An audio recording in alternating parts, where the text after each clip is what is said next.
Hello everyone. In this video we will discuss about कि हम UPSC के answers कैसे लिख सकते हैं with limited content. So it is a very acknowledged fact कि हम सब कुछ नहीं पढ़ सकते हैं एंड ऑब्वियसली बहुत सारे क्वेश्चंस के मामले में हमारे पास लिमिटेड कंटेंट होता है एंड वी समहाउ हम फंस जाते हैं. हमें लगता है कि मे बी हमारा कंटेंट कम है तो हम आंसर लिखना शुरू तो कर देते हैं पर वो कंटिन्यू नहीं हो पाता बिकॉज वी थिंक कि we do not have enough content to write about the answer. तो देर इज एक एक ये मिथ है कि हमें सब कुछ जानना चाहिए, सब कुछ समझ समझ लेना चाहिए और सारे फैक्ट, सारे डेटा, सब कुछ रटा हुआ होना चाहिए. Only then we can go on to write an answer. But I will say this after writing mains और काफ़ी मैंने रिसर्च इसमें किया था. तो also my personal experience I can say this कि more than 90%, more than 99% of people जितने भी हैं एग्जाम हॉल में जो मेंस लिख रहे हैं या फिर जितने भी लोग यूपीएससी में क्वालिफाई हुए हैं, कोई भी ऐसा नहीं बोल सकता कि उन्हें 9 के 9 पेपर के सारे सारे क्वेश्चंस आते थे, 20-20 क्वेश्चन सब आते थे. वैसा नहीं होता है.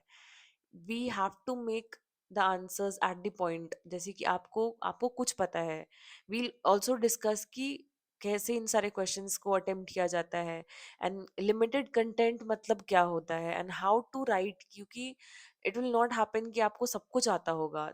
ऐसा नहीं होगा कि आपको जितने भी जितना जितना भी आपने पढ़ा है पहले वो भी आपको याद रहेगा, आप तभी आंसर लिखिएगा. It is not going to happen कि आपको सब कुछ ही याद रहे, आप एकदम बिल्कुल ब्यूटीफुल आंसर्स लिखे 20 के 20 क्वेश्चंस में. It is not going to happen. Some of the questions के क्वालिटी कॉम्प्रोमाइज होता है कई बार because we do not have the idea about many of the things which is going to be asked in the mains exam hall. So you do not have to worry about those. We have to think कि हमें अपना content इतना strong करना है कि at least मैंने जितना पढ़ा है, जितना भी आपने पढ़ा है उसको कंसोलिडेटेड रखिए and how we can approach the questions with limited. अपने अपना जितना कंटेंट है उससे हम अपना बेस्ट कैसे दे सके. We do not have to read कि अब मैं एक प्रीवियस ईयर क्वेश्चन उठाया, प्रीवियस ईयर क्वेश्चन पेपर उठाया एंड वी फाउंड कि अच्छा 4-5 क्वेश्चन तो मुझे आते नहीं थे, तो वी आर गोइंग टू बिल्कुल हम थीसिस थ्योरीज वगैरह पढ़ने लग जाएंगे और बिल्कुल ऐसा होगा कि हम नेक्स्ट ईयर तो मेरा एक भी क्वेश्चन नहीं छूटेगा. मुझे छूटेगा तो ऑब्वियसली नहीं, पर ऐसा नहीं होगा कि मुझे एक क्वेश्चन नहीं आता होगा. वैसा नहीं होने वाला. नेक्स्ट टाइम ऐसा कुछ यूपीएससी पूछे जो आपको बिल्कुल भी नहीं पता हो, किसी को नहीं पता हो इनफैक्ट, तो आप कितनी किताबें पढ़ेंगे. No need to hover around. इतना ज्यादा घूमने भटकने की जरूरत होती नहीं है. You just need to stick with the sources which you have and just think कि वो ही रिसोर्सेज को लेके how we can answer the question. तो आई टॉक अबाउट कि how we can write the answer with limited content. कि कितने भी अनप्रेडिक्टेबल क्वेश्चंस आ जाए, हमारे पास एक एक रिसोर्स हैंड होता है कि हम अपने रिसोर्सेज पे भरोसा करके we can like do the the question paper. We can fulfil की जो डिमांड द क्वेश्चन है. तो there is this the endless cycle of doubt. हमारे पास क्या होता है, हम लोग मेजरली हम लोग इसे फंसे हुए रहते हैं कि पहले वी रीड, हम पढ़ते हैं. जैसे कि लेट्स सपोज स्पेक्ट्रम पढ़ा और पूरा मॉडर्न हिस्ट्री पूरा खत्म कर लिया. फिर हम सोचेंगे कि ठीक है अब हम आंसर्स लिखते हैं, we are prepared enough and we can write the answers. We write the answers and then फिर हमारे कुछ क्वेश्चंस आते हैं जिनका हमें कोई आइडिया नहीं होता है. अब नाउ जो पढ़ा था और जो क्वेश्चन पूछा गया है, बिल्कुल जमीन आसमान का फर्क हमें लगता है. पूरा आंसर हम लिखते हैं एंड देन हम डिस्ट्रेस में चले जाते हैं एंड देन हम सोचते हैं कि अच्छा ठीक है, इस बार मुझे क्वेश्चंस नहीं आते थे, मैं दोबारा पढ़ती हूँ, मुझे जो जो मैं भूल गई थी या फिर मैंने जिन चीज़ों पे ध्यान नहीं दिया था, मैं फिर से सब मेहनत करूँगी, फिर से पढ़ूँगी और फिर से मैं लिखूँगी. And this cycle goes on, goes on, goes on. ये एंडलेस साइकिल ऑफ डाउट है. ऐसा नहीं होने वाला है. ऐसा नहीं होने वाला है कि आप इससे बाहर निकलोगे अगर आप स्ट्रैटेजी चेंज नहीं करते हो. ये आप यहाँ फँस के रह जाओगे और लास्ट में क्या होगा कि ये खत्म हो जाएगा. आप राइट करोगे नहीं, रीड में रह करके फँस जाओगे. आपको हमेशा लगेगा क कंटेंट कम है आपके पास चीज़ें नहीं है, आपके पास रिसोर्सेज नहीं है, आपके पास प्रॉपर इनफ नॉलेज नहीं है. तो how are you going to write it. तो there is one quotation which is my personal favorite. It says of Bruce Lee, it is, I fear not the man who has practiced 10,000 kicks once, but I fear the man who has practiced one kick 10,000 times. This is really a very, very effective quote for entire humankind. जिस think कि you do not have to hover around कि हम 10 किताबें पढ़ लें, हम 20 किताबें पढ़ लें. आप एक बार पढ़ पाइएगा आप. लेकिन अगर एक स्ट्रैटेजी बना ले कि अगर मॉडर्न हिस्ट्री के इस तरह के क्वेश्चंस आते हैं तो हम यही स्ट्रैटेजी फॉलो करेंगे. अगर किसी मूवमेंट के बारे में क्वेश्चंस आए तो हम इन लाइंस पे उस मूवमेंट को फुलफिल करेंगे कि हम पहले हम देखेंगे क्या मोटिव बिहाइंड था, क्या रिजल्ट था, फिर उससे क्या कॉन्सिक्वेंसेस आया फर्दर जनरेशन के लिए। तो if you are going to move in that line, कुछ नहीं, कुछ एक्स्ट्रॉर्डनरी आप नहीं लिख रहे हैं, but you are going in a systematic way and this system gets reflected in your answer and your quality of answers get enriched. So this is the thing, you do not have to read 10,000 books. आप कोई भी नया question, previous year question देके ये मत सोचिए कि मुझे इस क्वेश्चन का मीनिंग आंसर नहीं आता था, अब मैं इसके बारे में पूरा रिसर्च करके मैं बैठ जाऊंगी और जितने भी रिलेटेड टॉपिक्स हो गए उसको मैं सब कुछ कर जाऊंगी। वैसा नहीं करना है। This is the wrong way of doing what I am trying to say कि अगर प्रीवियस ईयर क्वेश्चंस आप कर रहे हैं, आप कहीं से भी पढ़ रहे हैं, आप अगर मॉक टेस्ट बना रहे हैं, आप कुछ भी बना रहे हैं, and if you finding a question which you have no idea of, आपको कुछ भी नहीं पता है ना उसके बारे में, आपने बस नाम सुन रखा होगा एटमैक्स, अगर नहीं जैसे कि मेंटल प्लूम पे क्वेश्चन आया था, तो उस जमाने में जो भी उन्होंने लिखा होगा, जो कैंडिडेट्स लिख रहे होंगे उस समय एग्जाम, उन्हें बस मेंटल के बारे में पता था। मे बी प्लूम के बारे में किसी ने पढ़ा होगा, किसी ने नहीं पढ़ा होगा, पर वो नहीं आया होगा लेट सपोज उनको, तो what are they going to do कि जो वर्ड आता है ना उससे ढूंढो कि क्या आप लिख सकते हैं इसमें। आप उसका एक स्ट्रक्चर बनाओ, आप एक डायग्राम बना सकते थे उसमें अर्थ का, फिर आप बता सकते हो मेंटल में क्या कंटेंट होता है। आपको आपके पास इतना कंटेंट है, आप पहले उतना तो पहले प्रेजेंट करो, then only you can focus on कि अच्छा क्या क्वेश्चन मांगा है और क्या हमको और एक्स्ट्रा ऐड करना है। पहले आप सब कुछ कंसोलिडेट करो कि मेरे पास मेंटल के बारे में इतना पता है, क्वेश्चन क्या मांग रहा है उस हिसाब से उसको मोल्ड करके डाल दे जाओ, दैट इज इनफ।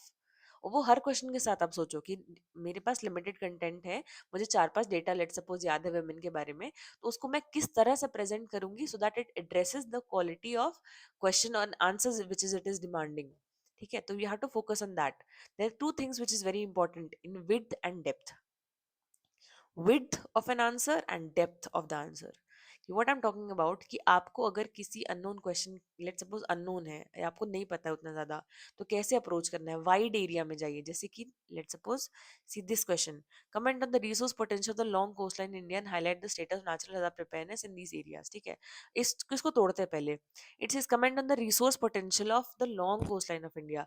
अब इसमें वाइड कैसे जाएंगे कि इट इज सेइंग कि resource potential. Now we do not have to think यार मुझे तो रिसोर्स पता ही नहीं है, कौन कौन सा रिसोर्स है, क्या रिसोर्स है।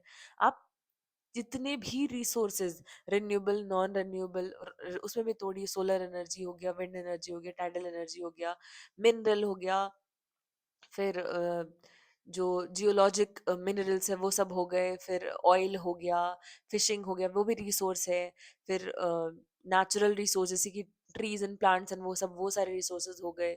तो so many you can go in a wide variety. आप जाइए तो आपको डेप्थ कम जाना पड़ेगा, आपके पास जिसके पास कंटेंट नहीं होता है तो आप विड्थ में जाइए कि जितने तरह के रिसोर्सेज हो सकते हैं उतने सारे रिसोर्स मैं मेंशन कर देती हूँ। And then we'll focus on कि मुझे थोड़ा तो पता होगा कि wind energy let suppose Karnataka में है थोड़ा ज्यादा, तो वो हम लोग वो डाल देंगे, वो थोड़ा ही डेटा वहाँ यूज कर लिया।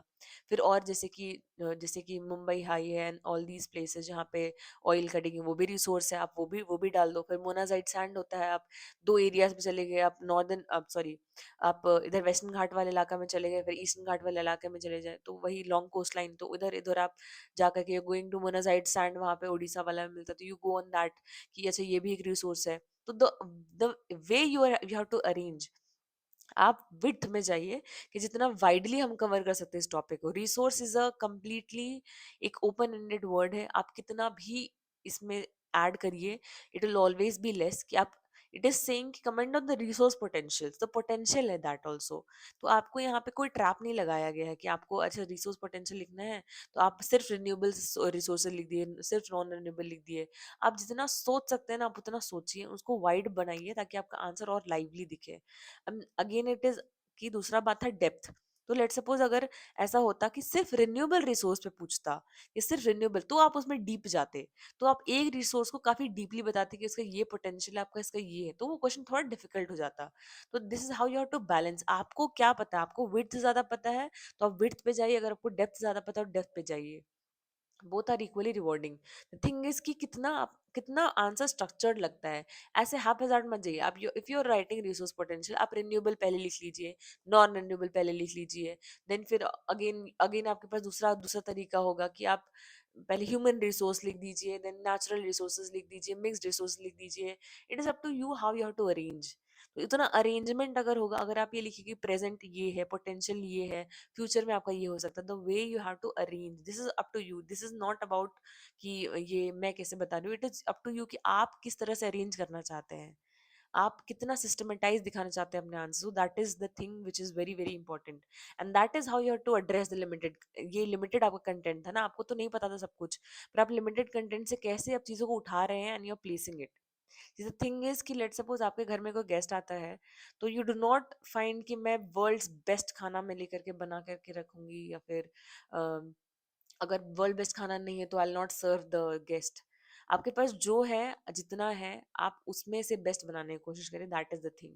ठीक है, डू नॉट रन आफ्टर की फिर से कोई कोई कोई कोई क्वेश्चन देख लिया एंड वी आर फाइंडिंग कि अरे मुझे मुझे तो इसका पता ही नहीं है, अब नया किताब पढ़ने के लिए बैठ गए। Don't do this, don't do this, एकदम बिल्कुल गलत स्ट्रैटेजी होती है।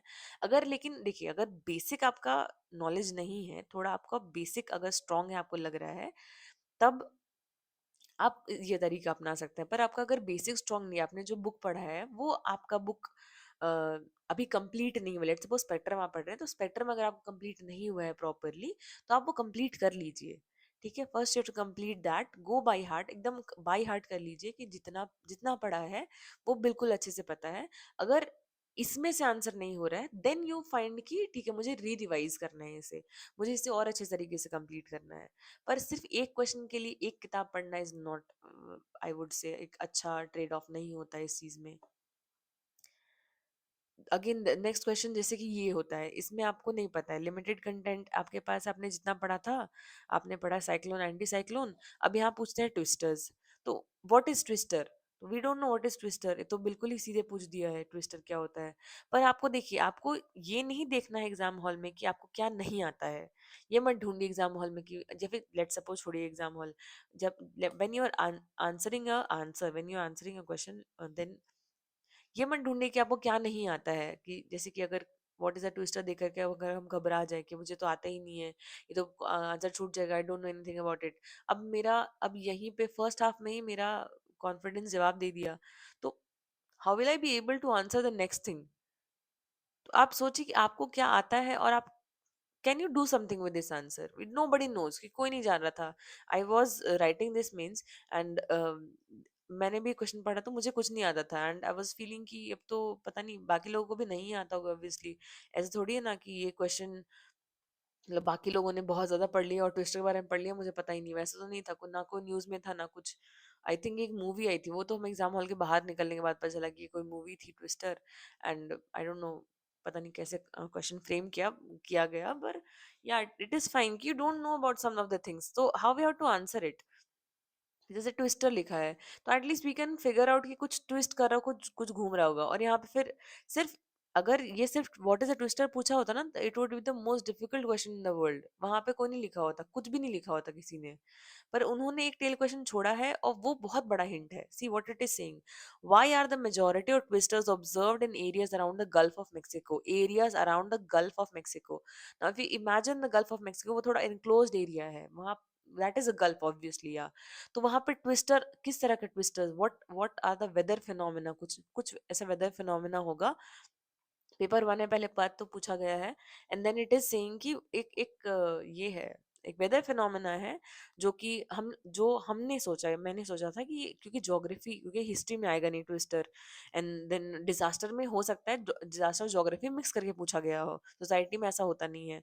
तो आई वुड गो इनटू कि may be twist is a weather phenomena, जहाँ पे कुछ ऐसा गोल गोल घूम रहा होगा। तो गोल गोल घूमने वाली चीजें क्या होती है, जैसे कि अगर बड़े वेदर फिनोमेना में जाए हम लोग, तो it may be cyclone, it may be anti cyclone, पर यहाँ बोला जा रहा है कि smaller area, gulf of Mexico, it may be something, कोई कोई छोटा छोटा चीज होगा, जैसे कि टोर्नेडोज आते हैं, may be it may be कि ट्विस्टर एक बड़ा टोर्नेडो होता होगा, या फिर वहां पे जैसे हरिकेन्स नाम है वहां पे, साइक्लोन्स, इंडिया में, इंडिया के अराउंड जो साइक्लोन्स आते हैं उसका नाम साइक्लोन है, वहाँ पे हरिकेन है, then we have willy willy, so अलग अलग नाम है, मे बी वहाँ के जो टोर्नेडोज है उनका नाम ट्विस्टर्स होगा।